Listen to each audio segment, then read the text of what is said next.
The Live Financially Savvy podcast was created by Atia, the savvy accountant. She is a CPA, CA, and certified financial educator instructor. She has a passion for building generational wealth and wants to help you and others to do the same. She's created the podcast to help others live financially savvy, lower your debt, and build your net worth using techniques you learned here from others doing amazing things to live financially savvy. Hi, and welcome to another episode of the Live Financially Savvy podcast. I'm Atia, your host, and today is a special day.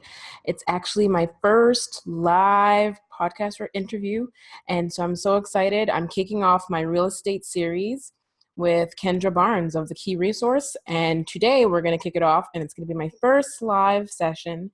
So you're going to see video. If you listen to us on YouTube, you'll see the actual footage of us recording our interview. So that's exciting. So just a little background. Kendra is an economist by day and real estate investor by night. She created the Key Resource to change the perception of real estate investor and what you think they're supposed to look like. Kendra and her husband own 4 properties, 8 rental units in total, and she's on a mission to empower and educate millennials on how to build through real estate investing. And she basically wants you guys all to know that this is possible, that you guys are able to do this. And so I hope you enjoy this episode. I had a really good time recording it with her in person when I was in Dallas. We connected, and it was awesome connecting with her because we connected on Instagram, on social media, and we became kind of like Instagram friends. And so I was so excited to get to talk to her about her specialty and her house hacking. And she has a real estate summit that is very, very informative. And I purchased it. I learned so much from that real estate summit. So that's going to be in the show notes. So look out for that. And so basically we talk about real estate investing and how to get into it. And she talks about house hacking as well as different loans that people should be aware of. So I'm just excited for this episode, and I hope you guys enjoy it. Look out for the show notes where I'm going to reference her real estate summit, where you can get a lifetime access to her real estate summit. And so I'm really interested to get this podcast out there. So enjoy. So without further ado, we're going to get started and introduce you to Kendra. Empower and educate people to invest in real estate and make sure people realize that real estate is within reach. Thank you so much. So today I wanted to talk about real estate, and I wanted to talk to Kendra because I think a lot of people think that real estate is out of their grasp. And following Kendra, I was basically able to learn about house hacking, which we'll get into. And so I think that this is something that people don't realize is out there, and I think that it's a great thing to talk about. So can you tell us a little bit about what house hacking is and how people can get involved in it? So house hacking is like one of real estate's best kept secrets. It's a really easy way to get your foot in the door if you're thinking about buying rental property or investing in real estate. Excuse me. And it's a way that you can get over one of the down payment hurdles. Or one of the biggest hurdles to buying real estate is the down payment. You kind of try to come up with like 20, 25%. That's a lot of money, and most people don't have it. And by the time you save it, it kind of would be too late to invest in real estate, in my opinion. So anyway, house hacking is buying a multi-unit property, so a property that has more than one apartment in it, but no more than 4. So buying a property that has a duplex, it's a triplex, or a 4plex, living in one unit and renting out the others. And the reason I say no more than 4 units is because once you get over 4 units, that is considered commercial property, commercial real estate, and that's like a whole other ballgame. So That's house hacking. Yeah. And so do people always have to come up with a down payment? So you were saying that the 20% down payment is not necessary for house hacking. Is that like a rule that it's like all over, or that's a way around it? So if you think about like buying real estate, either you're going to live in it or you're not going to live in it. So if you live in it, it's your primary residence. If you don't live in it, it's going to be a rental property, right? So whenever you're buying property that you are not going to live in, you have to put 20 to 25% down. That's just a rule of thumb. If you're getting a mortgage, you have to put 20 to 25% down. What house hacking does, it lets you tap into what I call your primary residence purchasing power. This is not a real thing. I made it up. I made the term up, but it is a real concept, because whenever you're living in a property, whenever you declare a property as your primary residence, you get access to a lower down payment. So like if you house hack, instead of putting 20 to 25% down, you only have to put down 3.5%. That's a huge difference. So like when my husband and I first got our first rental property, we did not live in it, and we had to put like $52,000 down, which is a lot of money. And we didn't even really have all the money. I'll tell you later, like how we came up with it. But if we would have lived in it, we would have only had to come up with like $13,000. Wow. If we were in the mindset to like make that sacrifice, which we were not at the time. But so that's like one of the benefits. There's several other benefits to house hacking, but one of them is an extremely lower down payment. So with the 3.5 that you were talking about, just people, they need to get the PMI, which like they need to get that extra insurance. So can you talk about when that's applicable and when it's not? Yeah. So with house hacking, you will have the lower down payment. But if you think about like getting a mortgage, you're going to a bank and you're basically saying like, hey, I'm trying to buy this house. Will you lend me the money? And banks are all about risk. So when you're bringing less money to the table, in order to kind of hedge their bets a little bit, they're going to charge you more per month. Yep. So you can either put the 25% down and your monthly payments will be lower, or you can put less down and your monthly payments will be higher. And what's making it higher is the mortgage insurance. So if you're house hacking and if you use what's called an FHA loan, that mortgage insurance will never go away unless you refinance. So that's like one downfall to using like an FHA loan. I've used it, and for me, I don't mind the mortgage insurance. I know I have the option to refinance out, but if you're thinking about house hacking, just know that yes, you can get a much lower down payment. You may have a slightly higher payment, each month. But if your numbers are right, and if you're getting rental income, for those other units or that other unit, it could cover it and you'd be just fine. And also these are just like options. So these are opening the door for people to actually get into real estate. And maybe somebody's living in a multi-unit apartment now that's going to go for sale. And they're like, oh, I can actually buy this. And so I was reading that there's FHA loan that's available to people, and there's the VA loan. Are those like the only two loans that people need to know about, that it's offering basically assistance for when you want to get into real estate? So yeah, you can do FHA, you can do VA, and then like the standard loan is a conventional loan. So if you use a conventional loan, or even if you use FHA, you can always get down payment assistance. So like I was saying, the down payment is usually the biggest hurdle to buying a home. And in order to get over that hurdle, you can look up grants or other types of down payment assistance in your city. But when you're looking at like down payment assistance, just make sure you know the difference between like deferred loans and grants. So two different things, read the fine print, but those are great ways to kind of get over that down payment hurdle. But back to house hacking and another benefit really quick. One of the other really cool things about house hacking is that you have the potential to really like live mortgage free, or have your like monthly living expenses significantly reduced. Because if you think about your situation right now, if you're listening to this and you're renting and you're paying like $1,200 a month or whatever it is, just imagine if you were able to buy a duplex, live in one unit, rent out the other. And that renter is basically paying your mortgage. Yep. Even if you just break even on that alone, you're saving that money that you were paying on rent. And now you have this asset. And that's what's so amazing about home ownership, whether you're house hacking, buying a multi-unit or not, like you have this asset that is accumulating like your, wealth over time. It's appreciating. You have a valuable asset that you can sell, you can rent, you have options. Yep. Options equal power. So just keep that in mind. And I think that's basically why I want to have you on, because I feel like, I know for myself, one of my financial goals is to get like my own personal investment property. And I'm just trying to figure out the best ways to do it. And at this point, I'm not sure if house hacking is right for us, but I wanted to get the information out there, because basically after your summit that you did, you had somebody for house hacking, you had people there for wholesaling. Yeah. And so I realized that there's so many ways that you can get into real estate, and I wanted to get that information out there. And so you talked a little bit about your first investment property that you guys bought. So how did that work, and what are some lessons learned that you guys got from that?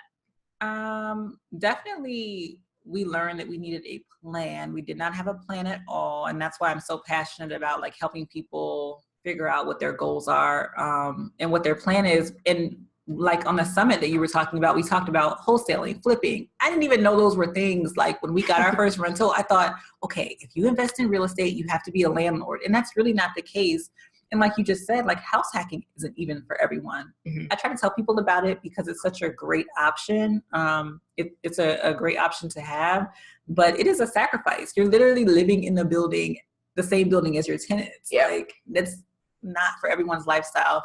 But I will say that if you're trying to build wealth and you're like out here trying to, live mortgage free, be financially free, you're gonna have to make some sacrifice. It may not be house hacking, but you're gonna have to do something differently and do things that people aren't willing to do if you're starting from zero like we were. So. Yeah.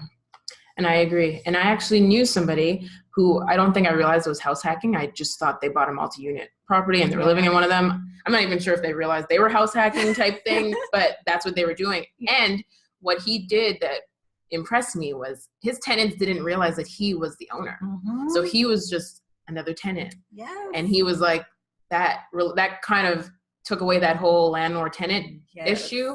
And it also brings about the whole, I know that you were out and you didn't pay rent, but that brings up that issue. But he was like, they didn't realize that he was the owner. Mm-hmm. And so I thought that was pretty cool. I thought that was pretty smart. I know people that do that. They're just like, oh, I'm the property manager, or I'm like the live-in like maintenance person to kind of keep those boundaries. We ended up house hacking for our 4-unit, and we let them know. We were like, and it was fine. It's just that you really have to set like boundaries. So people are knocking on your door at like 10 o'clock. Like, I think that was pretty smart.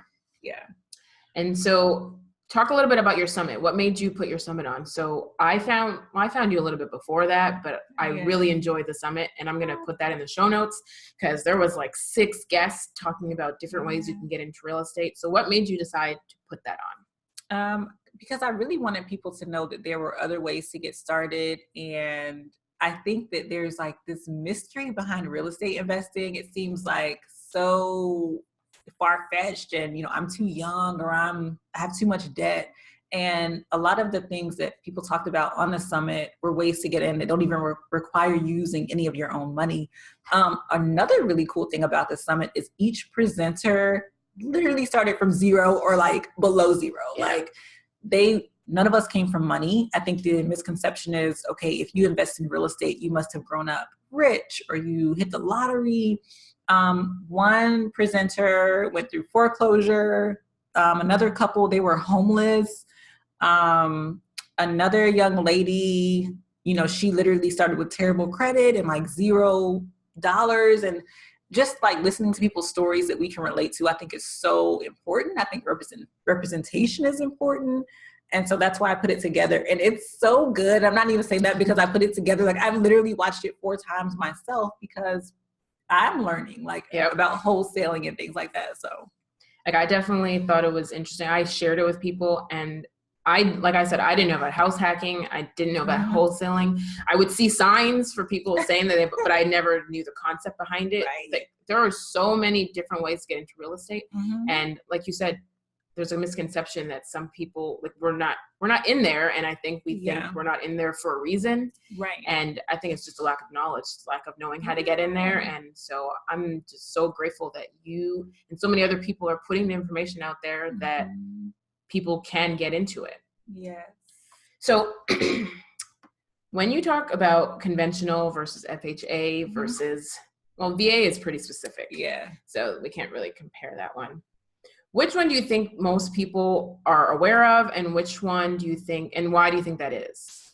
Probably the conventional loans, because that's when you go to a bank and you ask them about a mortgage, they're going to probably tell you about that one first. Like, we didn't even know about FHA loans until our 3rd property. And wow. Yeah, that's crazy. Like, no one told us the benefits of using a FHA loan and like how they qualify your income and how you can qualify for more. And that's another reason why I put the summit on and why I'm so passionate about what I do at the Key Resource, because there's no reason that I should have gone through what I went through, and learned what I learned and then just keep it to myself. Yeah. Like, why not just pass on the information? Because we literally had to like dig and fight to find out things, or we'd stumble upon information that would have been so useful. And I'm like, why did anyone tell us this? You would think. Yeah. So yeah, I think the conventional loan is probably the most used loan. Okay. And so you were talking about the interest never goes away when you use an FHA loan. Can you explain what that means, just in case people didn't understand what you were talking about? Yeah. So the mortgage insurance is like, it'll be kind of like an extra fee added on to your monthly mortgage payment. And with an FHA loan, it stays on the loan for the life of the loan. But on the other hand, if you were to get a conventional loan, and if you put a down payment down that is less than that 20%, like I was saying earlier, like if you put 10% down, which is very normal for conventional loans, you still might have mortgage insurance depending on the loan, depending on the lender. But with conventional loans, once you reach a certain amount of equity, once your house reaches a certain value, meaning you have a certain amount of equity in it, that mortgage insurance goes away, right? So with conventional loans, there is a chance for the mortgage insurance to go away once your house reaches a certain value. With FHA, it doesn't matter. Okay. You're going to have that on the life of the loan, because remember, you didn't come to the table with a lot of money like everyone else did. And the bank is all about risk. Yeah. They want their money, and so those are some things to think about when you're thinking about FHA versus conventional. For us, our 4-unit is with an FHA loan. We have the mortgage insurance and we don't care because our tenants are paying for it. Yeah. Like it's just like a pro con that you have to weigh the options. Yeah. And like you said, you put less down, so you have more money in your pocket that you can actually do things with. So I think it's worth weighing your options. Yeah. And so are you working on anything now that you want to talk about? I know the summit is still available. And so I'll put the link in the show notes. People can still sign up for the summit and get those 6 presentations that are amazing. And they teach you so much. But is there anything else that you want to? I'm doing an in-person event in Dallas. I don't know if any listeners are living in the Dallas area, but it'll be May 26th. I don't even know if this will be out then, but either way, I'm doing the in-person event in Dallas that I'm really excited about. And other than that, I have like coaching and things like that I also have available. Okay. And so we'll put stuff in the show notes that May 26th, it'll air by then. So people will be able to come to the event. And so I like to end, and this is my first live podcast interview. So I like to end asking my guests what Live Financially Savvy means to them. So you can tell us what Live Financially Savvy means to you. That is a good question. For me, it means making my money make money. I think that's very savvy, right? And really leveraging what I have, like making sure my money is being used like very optimally. Yep. So just strategizing my investments and making my money make money so I can retire like tomorrow. So talking about, that's like a great definition. I definitely agree with you. And so you're looking to have your real estate help you retire early. That's your end goal. That is the goal. Like seriously, we have a number. We're like, okay, when we get this number in the bank, we will only need to do another real estate deal if we want to. It'll be for fun. We'll be like, oh, let's just buy that just because it's a good deal. But right now we're buying with like an end goal in mind. And so how many properties do you guys have between you guys? So we have a 4-plex, a duplex, a single family home, and a condo. They're in DC and Maryland. And then we own our house in Texas. So that's 5 properties. It's 8 rental units in total. Oh, wow. But because of the multi-units. And we're working on getting another one like really soon. That's awesome. And you guys aren't in states. So it's possible to own rental property and not even be in states. Yeah. That's another thing that we didn't touch on. Yeah. We don't even have property managers, which is also kind of insane. What? And we work full time. We have full-time jobs, but we've created like a very personal relationship with our tenants. And so we have a system set up and we don't need like a middleman. That's awesome. And I think that's another thing that people can talk about. consider. Like, you don't need property management. I mean, you can use property management, but if you can't do it by yourself, they're doing it by themselves. That's another expense that you save. Yeah, but if you want to hire property managers, don't feel bad because your time is valuable. Exactly. So if they charge like $200 a month, you're paying for like your sanity, right? So I don't want to make anyone feel like that. But it's doable. It's doable. It is. Thank you so much for being on. Thank you. you You're officially my first live guest. So I will put, sorry, bless you. You're fine. So I'm going to put all the information, how you can reach Kendra, in the show notes. And so this is Kendra from the Key Resource. Thank you for being on Live Financially Savvy. So I want to thank you for listening to the Live Financially Savvy podcast. You can hear the episode at livefinanciallysavvy.com, and you can get all the show notes at livefinanciallysavvy.com. You can follow us on Instagram and on Facebook at Live Financially Savvy, and let us know what you think. Please like, comment, and share, and rate and download wherever you listen to your podcast. I really appreciate it. Thanks. Bye.